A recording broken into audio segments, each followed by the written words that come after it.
নমস্কার। আজকে আমরা দেরাদুনের একটা লেডিজ বুটিক নিয়ে একটু ভেতর থেকে দেখব। এটা ঐতিহ্যবাহী ভারতীয় পোশাকের জন্য বেশ পরিচিত, কিন্তু এর মধ্যে কিছু অন্যরকম ব্যাপার আছে।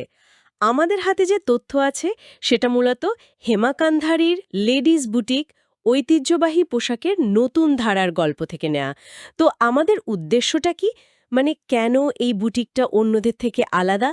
বিশেষ করে ওই যে পুরনো ঐতিহ্য আর নতুন যুগের পরিষেবা, এই দুটোকে ওরা কিভাবে মেশাচ্ছে সেটা বোঝা। আর সবচেয়ে ইন্টারেস্টিং লাগছে ওদের ওই মাপ অনুযায়ী পোশাক তৈরি, মানে টেলার মেড আর নিজস্ব ডিজাইনের ব্যাপারটা। একদম। আর এই ধরনের আলোচনা আমাদের বুঝতে সাহায্য করে যে বড় বাজারের ভিড়েও ছোট উদ্যোগগুলো কিভাবে নিজেদের জায়গা করে নেয়, বিশেষ করে যখন তারা ঐতিহ্যের মতো একটা ধরুন সংবেদনশীল বিষয় নিয়ে কাজ করে। তাহলে চলুন শুরু করা যাক। দেরাদুনে হেমা কান্দারির লেডিজ